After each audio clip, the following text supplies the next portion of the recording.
Canal Futura e SESI apresentam.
Meu nome é Luiz Guilherme, tenho 15 anos, moro em Del Castilho, sou carioca, natural do Rio de Janeiro, estudo no Colégio Alcides Gasperi, da Prefeitura do Rio de Janeiro, e sou um menino muito brincalhão, bem extrovertido, e é isso.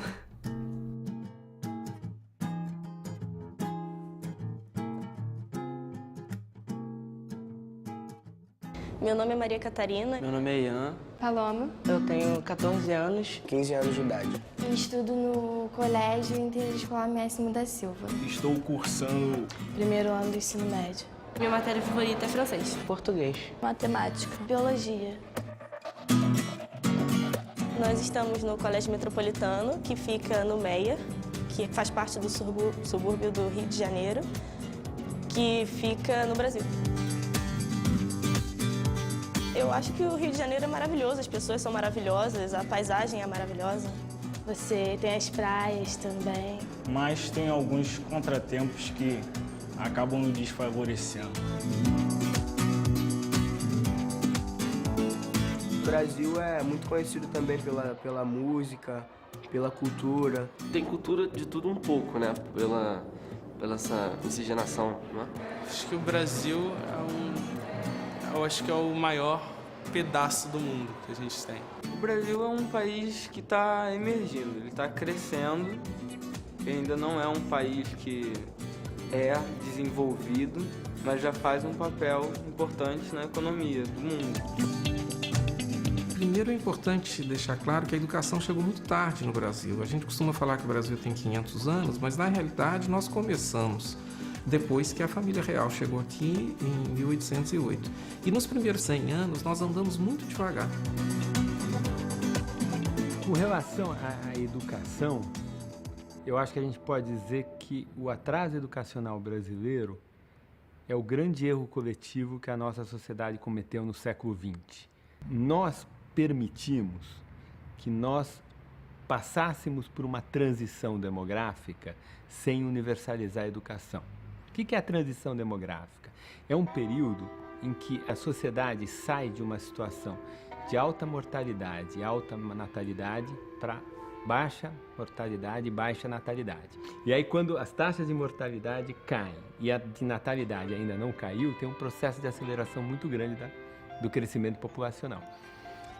E no Brasil, esse processo de transição demográfica ele ocorreu sem universalizar a educação. Dá para dizer com uma certa segurança que em meados dos anos 50, quando nós estávamos construindo Brasília, 7 de cada 10 crianças de 7 a 14 anos estava fora da escola. Então nós temos uma geração mais velha pouco educada e que, portanto, se satisfaz com níveis de aprendizado completamente inadequados, mas muito melhores do que eles tiveram. Minha mãe é doméstica. Minha mãe é maquiadora, cabeleireira e manicure. Meu pai é motorista. Meu pai ele é fiscal de ônibus e a minha mãe é costureira. Meu pai é mensageiro, minha mãe é babá. Minha mãe é doméstica, mas eu pretendo seguir pediatria.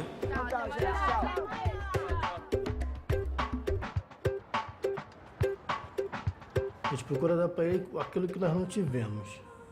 Por exemplo, o estudo que eu não tive.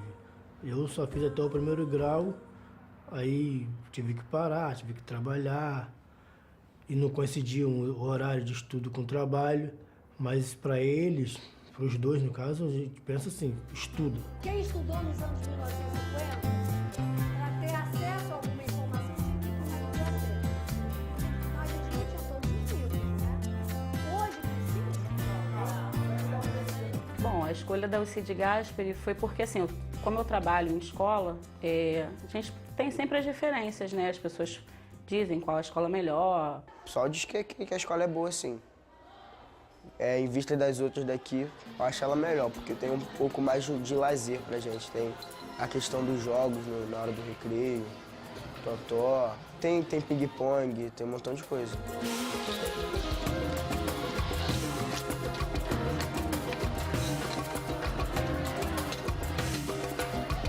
A educação no Brasil inteiro, se você for pegar uma média, tá ruim.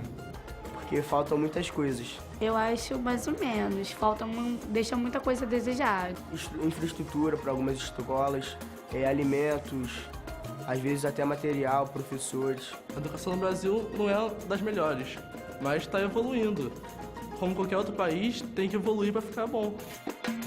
A educação no Brasil, eu acho que ela está avançando. Nos últimos 20 anos, a gente pode dizer que ela entrou num processo de transformação com bastante intencionalidade. E embora a gente tenha passado por diferentes gestões e governos, se mantém um investimento na superação de determinados problemas estruturais. O que acontece no Brasil é que o problema estrutural é muito grande e a gente tem um passivo enorme a ser resolvido. A educação brasileira, ela está melhor do que há alguns anos atrás.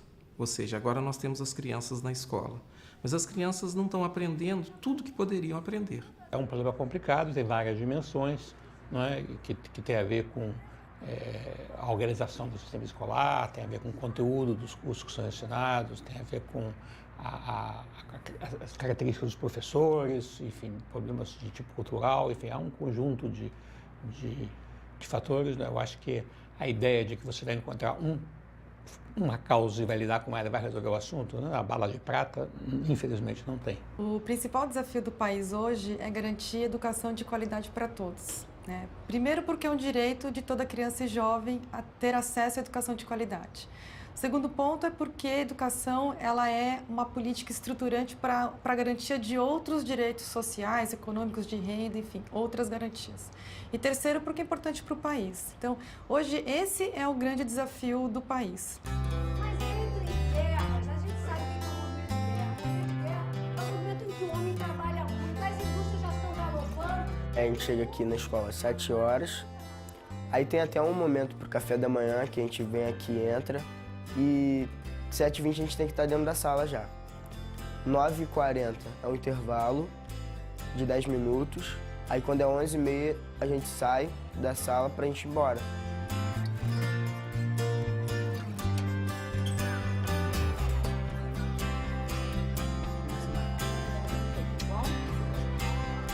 Nós precisamos ter clareza que eu preciso caminhar para uma escola de mais tempo e de um número menor de alunos. Nós estamos vivendo um momento no Brasil que nós estabelecemos como meta 4 horas diárias. Essas 4 horas não estão sendo, de fato, oferecidas na maioria das escolas. Há pessoas que calculam que entre as 4 horas que estão na lei e a realidade, a gente perde pelo menos 1 hora, ou seja, as crianças brasileiras de fato estão ficando 600 horas por ano na escola, o que é muito pouco. Mas a gente nunca pode perder a dimensão de que eu tenho que educar o aluno que existe hoje, com o professor que existe hoje. Não adianta eu sonhar e, com o meu sonho, excluir uma geração. Yeah, yeah.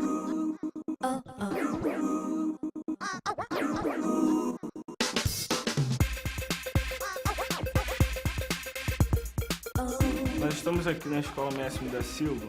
Essa escola, poxa, escola maneira, né? Escola tranquila, bem divertida, pessoal aqui é maneiro. Pô. Ah, quem é? Tem professor que brinca assim com a gente, mas tem professor também que bota a matéria no quadro, explica e só. E essa escola aqui, a maioria daqui de Campo Grande, essa aqui é a melhor. 4 vezes 9, pelo amor de Deus. Delta igual 6 ao quadrado. 36 menos 36. No Brasil, o sistema de ensino ele é descentralizado. Ele, por exemplo, no nível federal, ele discute e define políticas amplas para todo o país, com a participação dos diferentes entes estaduais e municipais. Além de ser totalmente descentralizada, tem uma certa distribuição de atribuições entre os 3 níveis de entes da federação. Então, um município ele é responsável pela pré-escola e pelo fundamental. O estado é responsável pelo médio. Também os estados têm uma parte do fundamental consigo e a União é responsável pelo ensino superior público. Evidentemente, tem alguns mecanismos para redistribuir recursos. Então, você tem um município rico, um município pobre. O município pobre vai ter pouco dinheiro para colocar, para dar para as crianças, o rico vai ter muito. Isso é uma injustiça imensa. Nos anos 90 foi criado o Fundef, que resolveu essa questão.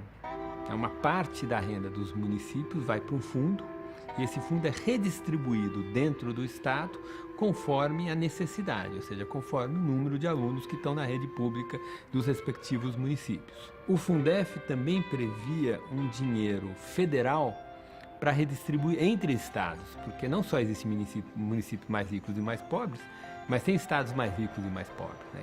Então, a contrapartida federal do Fundef, que agora recentemente, há uns anos atrás, virou Fundeb, ainda é pequena, mas ela tem crescido, tem aumentado.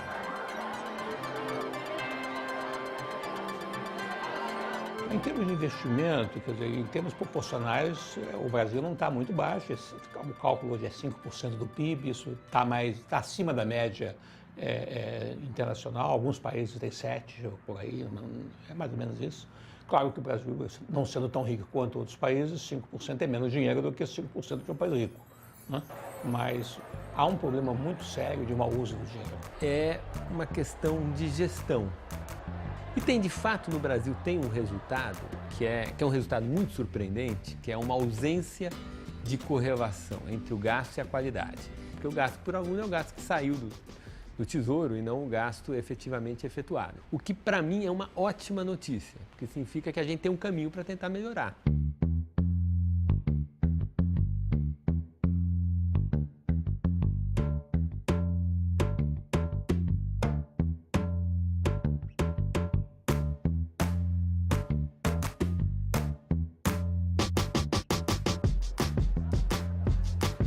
A rede privada, o problema é bem diferente, porque você não tem subvenção, você vive daquilo que o seu cliente, a sua clientela, quer dizer, o pai que ele procura, pode pagar. Depende do bairro onde você está inserido, né? Uma coisa é você estar em Ipanema, né? Não há a menor dúvida que o nível econômico é bem maior. Outra é você estar num subúrbio, né? Outro lado, na escola privada, você gere melhor a coisa, né? Porque tem um mandando, geralmente, só.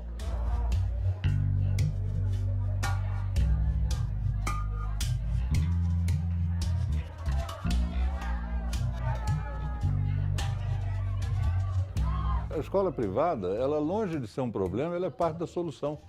Ela está ajudando o governo. Se hoje ela já é minoritária e tem que ser no ensino básico, o superior ela é majoritária.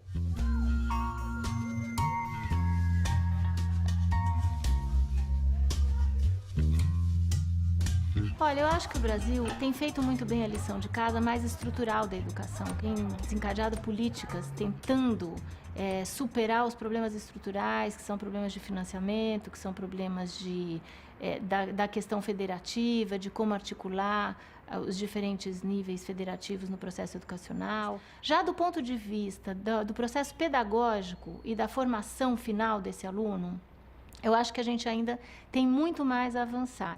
Hoje nós temos 98% das crianças na escola, né? Mas esse processo é recente. A gente recuperou, a partir dos anos 90, começamos políticas públicas para recuperar esse atraso. O problema é que, como nós nos atrasamos muito, o buraco ficou grande demais. Na hora que nós temos todo mundo na escola, né, a escola ela sofre um processo de desorganização, porque os professores não foram preparados para lidar com tanta diversidade, com tanta heterogeneidade. Essas crianças chegam na escola frequentemente com déficits muito grandes de tipo cultural, elas não foram incentivadas, elas não tiveram contato com livros, elas falam uma linguagem que não é a linguagem culta, né? Tudo isso gera uma dificuldade muito grande. Foi difícil de trabalhar. No início foi difícil. Aluno que mal sabe escrever o nome. Uns desistiram. Então, quando ele não aguenta esse tranco, ele mesmo pede para sair. Esse foi um lado onde a educação brasileira melhorou, porque antes as crianças nem chegavam à escola, hoje elas chegam, mas elas, um nível, começam a abandonar, não é? Na adolescência, basicamente. Depois você tem os níveis espantosos de analfabetismo funcional. Né? Crianças que passam pela escola e chegam à quinta série, oitava série, sem saber ler e escrever com fluência. Só 11% dos alunos que concluem o ensino médio têm aprendizado mínimo esperado em matemática. Quem concluiu o ensino médio no Brasil já é um grande vencedor, porque é uma parcela um pouquinho só acima da metade que consegue concluir o ensino médio. E dessa parcela, só 11% tem o aprendizado mínimo em matemática. E esses dados são dados extremamente preocupantes, né? Depois, nas avaliações, tanto nacionais quanto internacionais, tipo o PISA, o Brasil sempre tem uma posição bastante precária. Eu acho que é muito importante registrar que a participação no Brasil no PISA foi fundamental. Em 2000, na realidade em 99, quando se decidiu participar, era quase um suicídio político, porque a gente sabia que ocuparia os últimos lugares. Mas essa informação que a comparação com outros países nos trouxe é preciosa. O Brasil entrou no PISA desde 2000. Está melhorando, lentamente, mas está melhorando. No último PISA melhorou, mas continua ainda entre os 10 piores países dos 63 que participaram do PISA 2009. Então, por mais que o Brasil tenha melhorado, especialmente em leitura e também em matemática, nós ainda estamos, digamos, aquém do que nós gostaríamos de estar.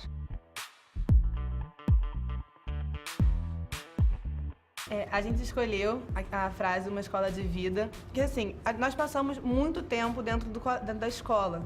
Então, temos uma educação em casa, mas assim, o que nós aprendemos, a nossa identidade, nós descobrimos na maioria das vezes dentro das escolas, com os professores, com os nossos amigos.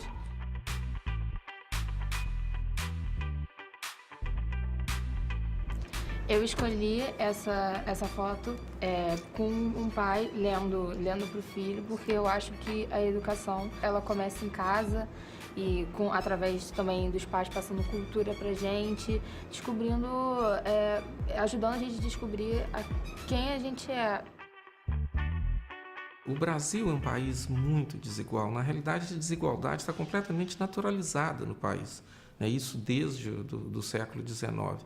Às vezes a gente não se dá conta de que nós estamos vivendo um momento em que a desigualdade educacional, a desigualdade de aprendizado é maior que a desigualdade de renda. Eu escolhi leitores pelo fato de, em qualquer matéria que a gente estudarmos, a gente tem que ler. Pelo fato de provas cair, coisas de livros que a gente temos que ler. É isso. Em colégio particular, o aluno ele já vem com uma certa base, né? Então, a aula corre mais facilmente, né? O aluno no ensino médio, né? Quando eu pego o estado no ensino médio, o aluno vem com muita deficiência, né, do ensino fundamental. Então, é uma aula mais lenta. Mas se você me perguntar assim, você tenta dar o mesmo conteúdo? Eu tento. Agora, por exemplo, eu dou aula de biologia, né? Então, tem uma parte da biologia que é genética, que depende de quê? Da matemática, probabilidade. No colégio estadual, muitas vezes, você tem uma carência dessa base, né? No colégio particular, não. Geralmente ele teve uma base. Não estou falando todos, estou falando bons colégios, né? Tentar trazer essa possibilidade. Claro que a desigualdade social ela vai se refletir no sistema educacional, e isso durante longos anos. E esse é o drama atual da escola brasileira, que tem que enfrentar, tem que criar possibilidades de aprendizado para alunos que trazem pouco de casa. Mas esse é o desafio dessa escola. Nós precisamos de pedagogia, precisamos de tecnologia para que essas crianças aprendam. Vocês fazem matemática o tempo todo. Quando a gente atravessa a rua, a gente está fazendo matemática. E arte é matemática. A gente precisa fazer bem feito o básico no país. A gente tem que formar melhor os professores. A gente tem que ter uma gestão melhor. A gente tem que ter um currículo nacional. A gente tem que ter a definição das expectativas de aprendizagem por série, que é algo que a gente não tem. Porque nós precisamos saber o que nós queremos dos nossos alunos, o que nós vamos ensinar nas nossas escolas, o que os nossos alunos precisam aprender, né? Então, nós temos que ter clareza sobre isso, ter as expectativas de aprendizagem, o currículo nacional, porque isso, de fato, vai orientar a sala de aula, vai orientar os materiais pedagógicos, vai orientar a formação de professores, vai orientar o desenvolvimento do aprendizado das crianças. E a gente tem que ampliar a exposição dos alunos à aprendizagem. E a gente tem muita falta de professor, a gente tem uma desorganização na rotina escolar que faz com que o aluno não tenha as aulas que ele precisa ter. Então, a gente tem que ampliar a exposição à aprendizagem com aulas de qualidade. E aí é aquela história de sempre, é fazer bem feito o básico.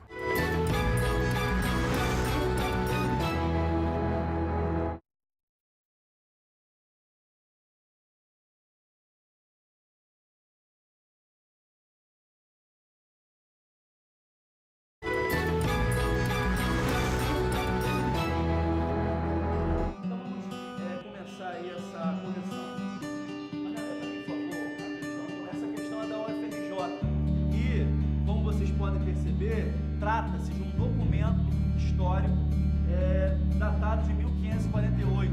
É um regimento de Tomé de Souza. Lembrando que Tomé de Souza foi o nosso primeiro governador-geral. Ser professor do Brasil é complicado.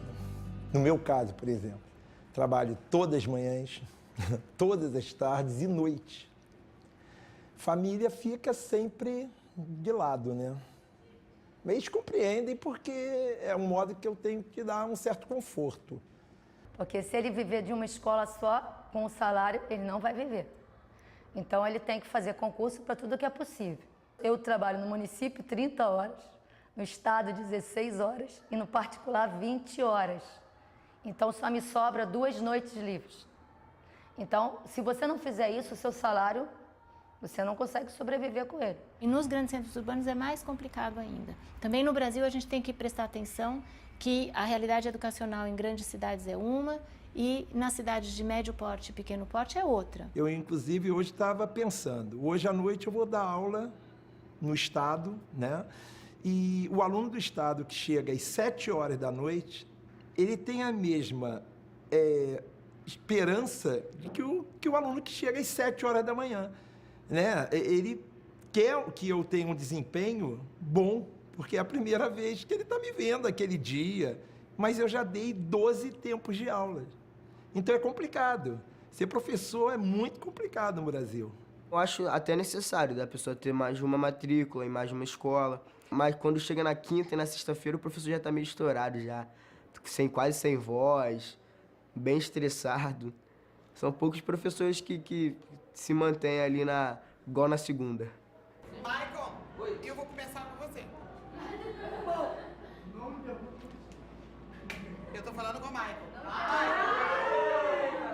Michael, 0 dessa função. Como é que eu acho? Ser professor no Brasil hoje, a escolha por uma profissão efetivamente mal reconhecida socialmente. Quer dizer, você não vai ser valorizado pelo que você faz. Em geral, você vai ser visto como uma pessoa que está numa condição mais ou menos e que não conseguiu um posto de melhor colocação, e é por isso que você está dando aula. Porque a família mesmo não quer.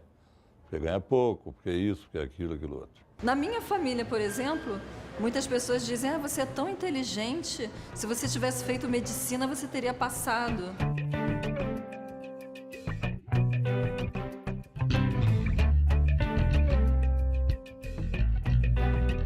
Eu coloquei marcante porque alguns professores realmente são marcantes, que nos ensinam valores que vão ficar para a nossa vida inteira.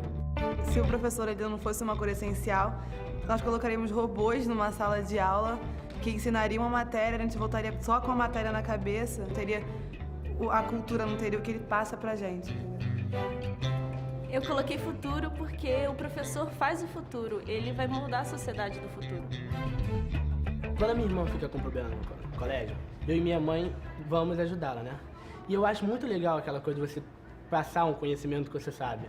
Eu até me empolgo e começo a falar mais do que ela precisa para a prova, né? E eu acho muito legal quando você passa uma coisa que você sabe para uma pessoa.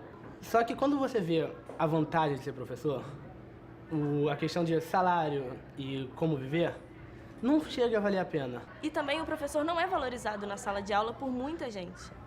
Que às vezes o professor para um minutinho para escrever uma coisa no quadro, ele já olha para trás, tem uma bagunça e as pessoas não respeitam. As pessoas acham que é o professor, ele está sendo pago para isso. Mas além de estar sendo pago mal para isso, ele não está sendo pago para aturar as pessoas que estão sendo mal educadas dentro de uma sala de aula. Então, eu acho que é muito complicado. O professor faz milagre, às vezes. Eu escrevi aula porque a aula é muito importante, até porque tem a comunicação do aluno com o professor, não é só a aula. Escrevi chato porque tem alguns professores que são legais e tem outros que são chatos. Eu escrevi aprender porque o professor tem que aprender antes de ensinar. As aulas mais importantes para mim de estarem interessantes é que tenha um contato maior com o professor e aluno, que não possa ser só uma aula. O professor chega no quadro, expõe matéria, não explica, não conversa. Tem que haver um carinho com os alunos também, até porque para se sentirem à vontade em tirar dúvidas. Eu escrevi professora pelo fato de termos mais aula com professoras. Eu escolhi ensino porque eles ensinam bastante coisa pra gente e eu aprendo muita coisa com o ensino deles. Eu acho que precisa muito da interação dos alunos, do professor. Eu acho que para ter uma aula boa precisa de um professor bem-humorado, que esteja relaxado, porque quando um está estressado, parece que passa para todo mundo isso. Não vamos nos enganar. O bom professor é o professor que está na escola, é o professor que atende os seus alunos, é o professor que tem tempo para refletir. Uma experiência que no Brasil é pouco utilizada é a troca entre professores. Imagina, a pedagogia, o ensinar, é uma tecnologia que precisa ser dividida. Ora, se eu tenho uma boa solução, essa boa solução precisa ser partilhada. Aí vem um trabalho forte de gestão da escola. De que forma a equipe gestora, diretor, vice, coordenadores pedagógicos podem melhorar a qualidade das reuniões para que haja, como uma sala de aula, oportunidades de pequenos grupos, de troca, de compartilhar, para que você possa melhorar também o ambiente de trabalho e a capacidade colaborativa. O ideal seria você trabalhar num lugar, só num lugar, mesmo que você ficasse o dia inteiro naquele lugar, com um salário digno, que você pudesse, dando uma quantidade de aulas tal e ter um horário livre para você preparar suas aulas, corrigir suas provas, seus trabalhos. Isso seria o ideal. Ou seja, quando a gente está falando de valorização do professor, vai muito além da dimensão salarial, embora inclua a dimensão salarial. Nós estamos falando de tornar esse professor um membro estável de uma instituição que é a escola, à qual ele vai se vincular, que ele vai procurar melhorar. A gente ainda tem um longo caminho pela frente, eu diria. Acho que a gente vai viver, né, nos próximos anos, mais debate sobre como, fazer com que a carreira do professor seja mais atrativa, para atrair jovens que nunca pensariam nessa carreira, sobretudo para algumas áreas emergenciais hoje no Brasil, né, como matemática, ciências, né, você não tem profissional, falta professor. A gente não tem conseguido atrair os melhores alunos para a carreira do professor, né, para a carreira do magistério. É preciso pensar planos de carreira mais atraentes para que incentivem aquele ótimo professor a querer ficar na sala de aula. Ele poder, por exemplo, assumir um papel de mentor de outros professores na mesma escola e tendo uma promoção na sua carreira que não dependa só de mestrado ou pontuação em cursos ou, de repente, concorrer para uma posição no órgão central ou regional.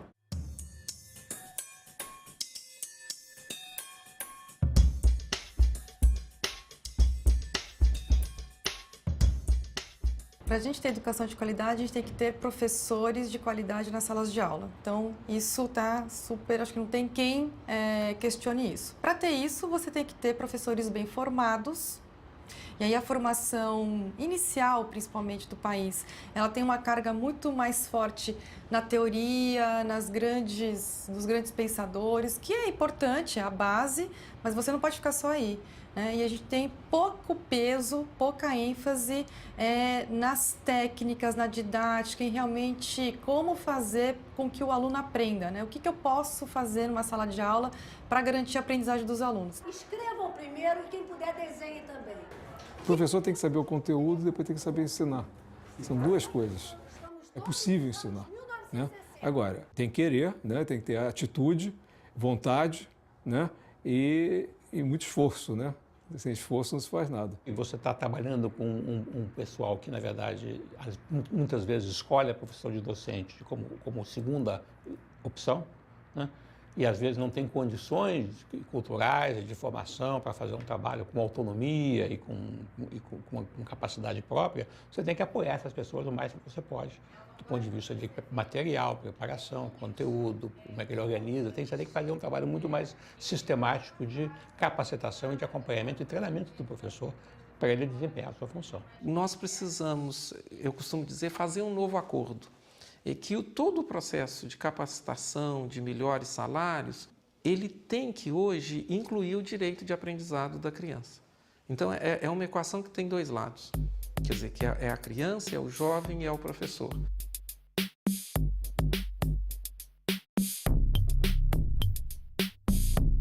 Existe um lado bom de dar aula e um lado ruim de dar aula. Eu escrevi fundamental porque na educação o professor é peça-chave, ele é fundamental para nos educar. Eu acho que, dentre os diferentes saltos que o Brasil vem dando, um deles foi a partir do momento em que se criou mesmo um mecanismo de mensuração e de avaliação do setor educacional. Eu acho que isso propiciou uma ferramenta extremamente importante e que permite um olhar de comparabilidade entre internacional e mesmo nacional. O Brasil é um país enorme, com diferentes estados e muitos municípios.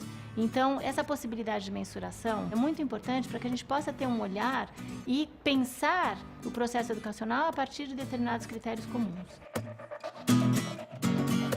O Brasil hoje é um dos poucos países no mundo que tem um sistema de avaliação tão abrangente, desde a avaliação do ensino fundamental e do ensino médio, uma prova Brasil que é uma prova censitária, o SAEB que é uma avaliação em larga escala, desde 95, seguindo a mesma escala de proficiência e metodologia comparável com vários países do mundo, né? O IDEB, que é um indicador por escola, o ENEM, que é uma seleção de alunos, uma avaliação de alunos ao final do ensino médio, mas que, na verdade, tem o objetivo de selecionar os alunos para ingressar no ensino superior, mais uma avaliação do ensino superior, avaliação da pós-graduação, enfim. O que falta agora é aprender a usar os resultados da avaliação. O modelo de transparência em relação à avaliação da educação básica é total no nosso país. Nós temos o IDEB por escola, né? E isso é importante não em relação à questão do ranking. Nós somos completamente desfavoráveis à questão do ranking. Hoje, nós podemos dizer que a avaliação, ela significa um diagnóstico para o processo importante de tomada de decisão. A gente conseguir aprender com a avaliação para poder melhorar a nossa prática de gestão, de sala de aula, de insumos que o governo tem que dar para as escolas, né? Formação de professores, enfim, para a gente poder melhorar a prática educacional do país.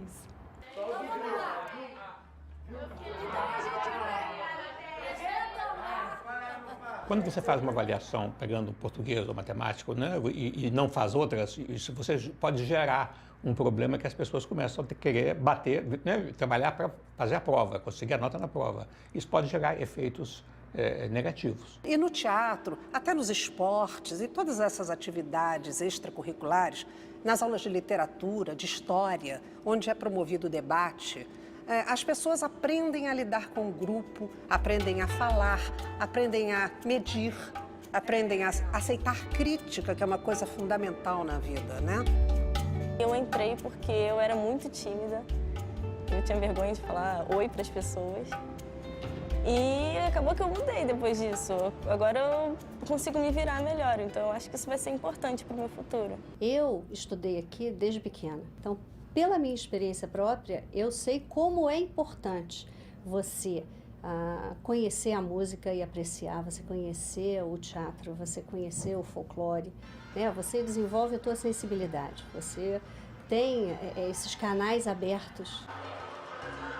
Hoje a gente costuma dizer que a escola é para a vida, ela deve nos preparar para a vida. Vamos pegar uma dimensão que é cada vez mais importante, que é a dimensão da apreciação da beleza do mundo. Ou seja, eu preciso conhecer para apreciar. Então, no geral das nossas escolas, a gente conhece muito pouco. Eu conheço muito pouco a literatura, eu conheço muito pouco as obras de arte, eu conheço muito pouco da tecnologia, porque a nossa escola está ainda completamente centrada naquela informação que está no livro. Ela está completamente centrada na repetição de algoritmos.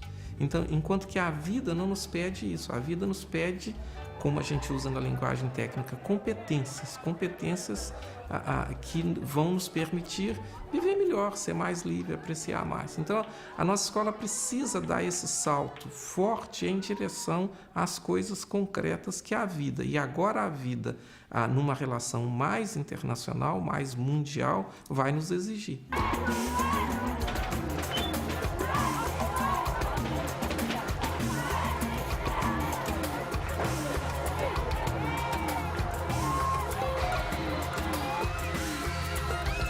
A gente tem aqui o projeto da Olimpialgas, que é um projeto de Olimpíada, que os alunos ficam todos juntos na quadra e eles são divididos em bandeiras, em cores, independentes de turno, de turma, porque não nos interessa ter sexto ano contra sétimo, não, são cores. Então, na mesma bandeira, eu tenho do sexto ao nono, eu tenho do primeiro turno, do segundo. Os professores também são divididos e o que interessa pra gente é o respeito e o saber perder. Eu acho que é questão de viver em sociedade, né? Aprender a ganhar, aprender a perder.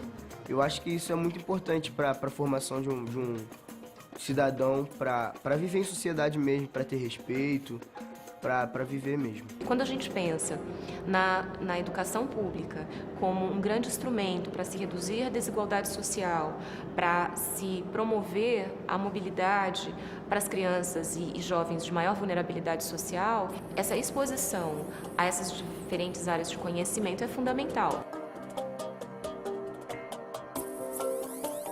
É importante a gente sempre não perder de perspectiva de que a educação é uma das partes da sociedade. Nem todo mundo precisa ir à universidade, mas todo mundo deve ter uma vida digna. Eu gostaria muito que o cirurgião que opera o cérebro encontrasse com o motorista os dois de smoking na ópera. Esse é o país, quer dizer, ninguém se diminui ou melhora pelo seu exercício. A sociedade precisa de todo tipo de pessoa. E pessoas que saibam o que fazer e que são reconhecidas como isso.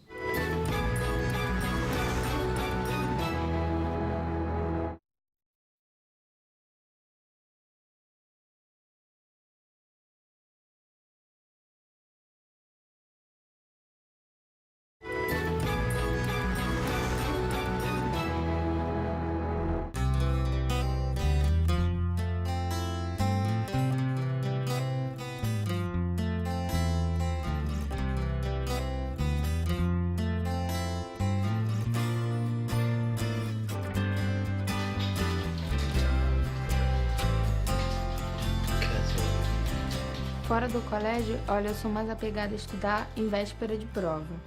Eu fico toda a minha tarde estudando. Mas às vezes quando eu tenho dificuldade em alguma coisa, eu pego livros, mas dependendo da matéria, 1 horinha, 2 horinhas. Hoje em dia, se com o estudo tá difícil, sem tá mais difícil ainda para a gente encarar o mercado de trabalho, né? Hoje ela faz curso de línguas também fora, né? A gente paga um curso de línguas, então assim, o que a gente pode oferecer para ela é educação. É a única coisa que a gente pode oferecer, né? Nós somos uma família de classe média, então o que a gente realmente se esforça é que ela tenha uma boa educação, que ela construa o futuro dela aí, que a carreira dela, construa depois a família dela e, né, faça o mesmo pelos filhos dela. Eu estudei em escola pública. Eu acho que fui um dos últimos moicanos, né, de uma geração que pôde estudar em escola pública. E assim, todo o meu aprendizado foi em escola pública, escola municipal, estadual, nível médio e depois na universidade. Hoje, infelizmente, eu vejo que eu não tenho coragem de botar minha filha no ensino público. Quem paga hoje uma escola particular é doído, por conta do modelo que a gente tem da educação hoje no país.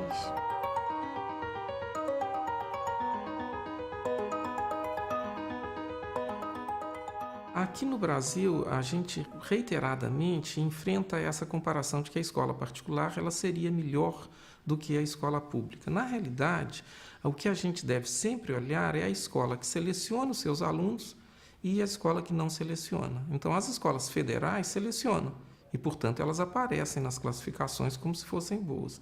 Algumas privadas também selecionam agora pelo viés socioeconômico e também aparecem bem. E quem não seleciona aparece como ruim. E isso que a gente deveria mudar. O país precisa de excelência, nós sim precisamos de escolas que selecionam, mas a gente precisa de que todas as outras escolas consigam oferecer o aprendizado cognitivo e não cognitivo que o aluno precisa de novo para funcionar bem na sociedade.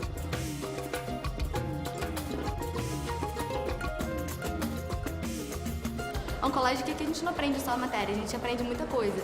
A gente quebra barreiras aqui, tipo, é um colégio que tem muita mistura. Não tem isso, a patricinha, o atleta, os nerds excluídos, aqueles que ninguém conhece. Aqui não é isso, sabe? Aqui todo mundo é um só. Até tem, assim, sabe? Todo colégio tem um pouco, mas não é tão acentuado quanto em outros colégios particulares, por exemplo. Porque, assim, quando faz o concurso, 50% vem de colégio particular, 50% vem do colégio público. Então, assim, tem pessoas que estão completamente fora da nossa realidade, que você não conhecia aquela realidade. Aquela pessoa que tem que comer na escola porque o pai não tem dinheiro para comprar comida, porque recebe o material da escola, recebe o uniforme da escola. Cada um tem o seu jeito e a gente acaba aprendendo muito com as diferenças para levar isso para o futuro.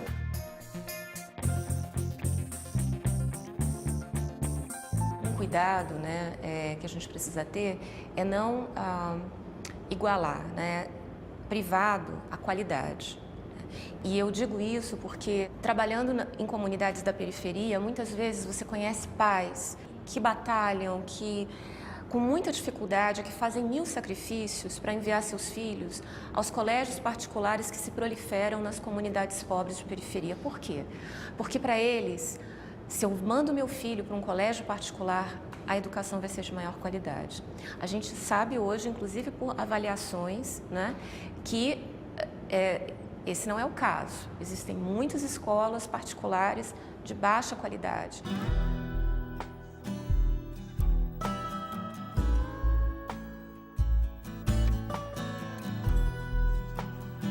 A Constituição brasileira, ela diz que a educação é direito de todos, dever do Estado e da família. É muito interessante que essa segunda parte ela é pouco sublinhada. Ou seja, quando uma família tem filhos, ela deve se envolver na educação do filho, no caso brasileiro, até por uma questão legal. Só que as famílias, elas têm capacidades de envolvimento muito diferentes, né? E isso a gente nota facilmente. Entretanto, isso se dá tanto na classe média, que tem mais recursos, quanto na classe mais pobre, que tem menos recursos.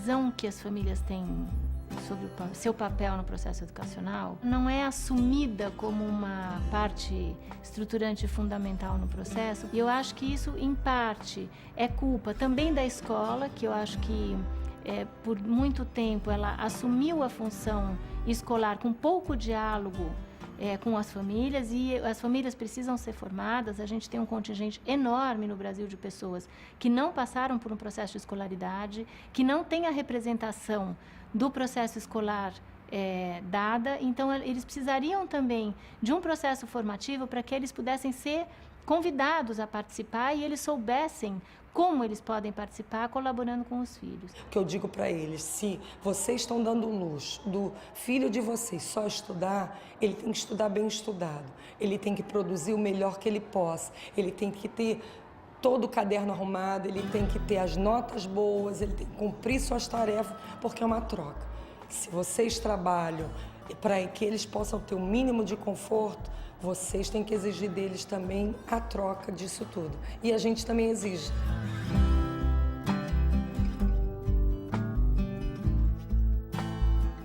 A relação com a escola, na verdade, sempre aconteceu, mas quando existia algum tipo de dificuldade, né? Tanto existiu o contato nosso, da família, com a escola, para ver em que a gente poderia, né, tá ajudando, tendo parceria, assim como em alguns momentos também eles já me chamaram o pai para participar e conversar na orientação pedagógica. Nós ainda achamos que a participação é algo assim, vamos chamar os pais quando a criança não vai bem. Teu filho é indisciplinado, não faz dever de casa, não leva nada a sério, tudo bem, isso é importante. Mas tem que chamar também para dizer, olha, nós estamos aqui convidando os pais, chamando os pais para dizer que vocês precisam acompanhar o trabalho que a escola está fazendo. A escola, ela tem que se envolver e se sentir mais responsável pelo aluno que ela recebe. A escola, sendo profissional, ela vai receber o aluno e vai fazer o melhor que pode ser feito para aquele aluno. Só vou falar assim, Amanda, está certo, parabéns. O Brasil tem uma desigualdade educacional que é entre regiões, que é dentro de uma mesma região, entre estados, dentro de um mesmo estado, entre municípios, dentro dos municípios, entre bairros, dentro dos bairros, dentro de cada escola, de cada subdistrito. E aí você tem uma desigualdade que acontece dentro da escola também. Então, você tem que ter políticas muito claras para combater esse mal que tem no país e que acaba desencadeando todas as outras desigualdades que a gente tem no país, né? Não adianta a gente falar que o brasileiro está melhorando a sua renda, mas qual que é, de fato, a sustentabilidade disso no médio e longo prazo? Como que a gente pode suportar um país que você tem uma classe média crescendo, que tem como objeto de desejo colocar seus filhos na escola particular? A gente tem que garantir escola pública de qualidade para todos. O papel da escola, né, que tem que brigar para que a escola consiga reduzir essas desigualdades. E tem que ser desde cedo, porque a gente vê que as desigualdades começam cedinho, já começam na alfabetização, ou talvez até antes. Eu acho que o que o Brasil precisa fazer mais urgência é fazer com que as escolas públicas se sintam responsáveis pela educação dos seus alunos. Aqui no Brasil, a gente tem, às vezes, uma tendência de abandonar os alunos que estão muito para trás, porque é tão difícil, ele é pobre, ele não tem apoio na família, o pai não vive com eles, aí tem todas as desculpas que a gente ouve de todos os lados, porque, olha, essa criança não vai aprender, então, olha, isso aqui esquece. Toda criança tem condições de aprender. Algumas aprendem mais rápido, outras menos rápido. Os processos de desenvolvimento cognitivo são diferentes, têm ritmos diferentes, né? Então, é fundamental que a escola trabalhe esse processo de aprendizagem respeitando as diferenças, mas acreditando no sucesso de todo o aluno. Então, a gente tem que ter estratégias diferentes para alunos diferentes. Os alunos que estão muito para trás precisam ter uma recuperação, eles precisam se recuperar, eles precisam ter um máximo de apoio para poder acompanhar a turma.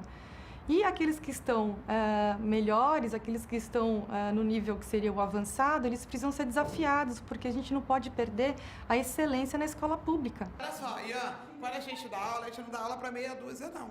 Eu sempre falo isso. A gente dá aula para a maioria. Agora aproveita quem quiser e quem puder. Bom, eu acho que o Brasil costuma fazer as perguntas erradas.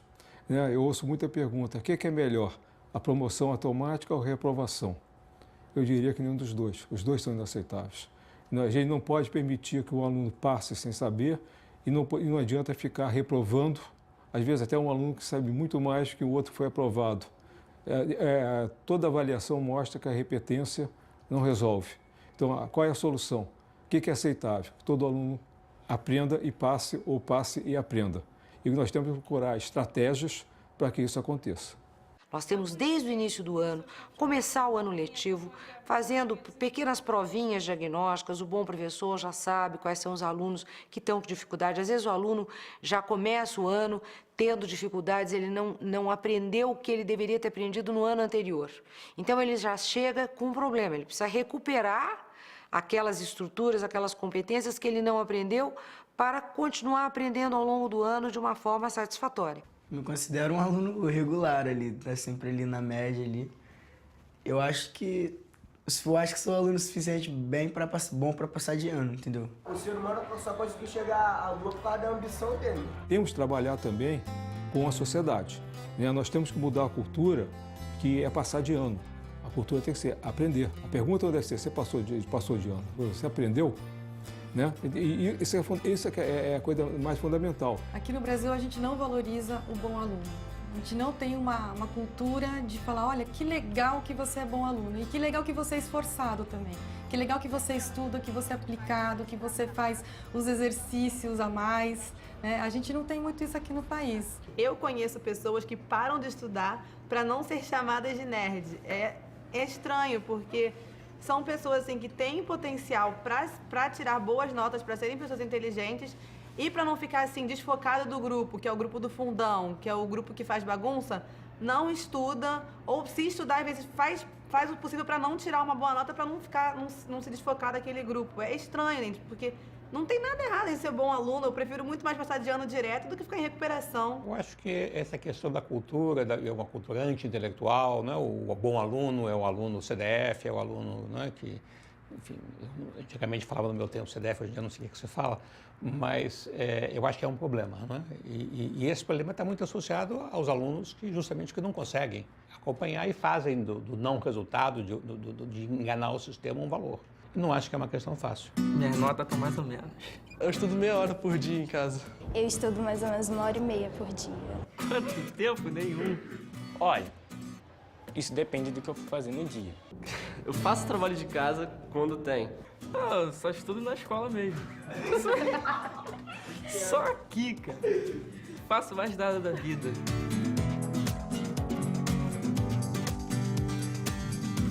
Eu diria que a educação é importante demais para ficar na mão só dos educadores. Eu acho que a sociedade toda tem que participar, tem que se envolver.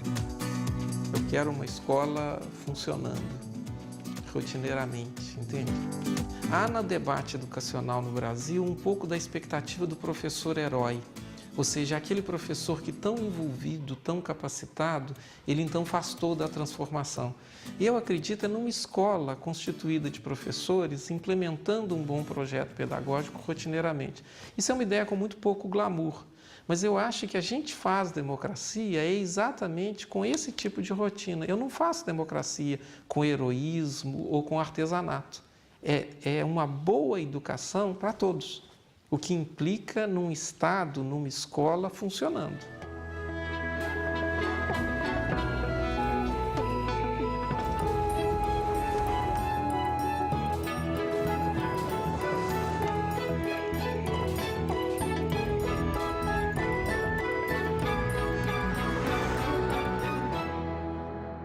Uma parceria SESI, uma iniciativa da CNI e Canal Futura.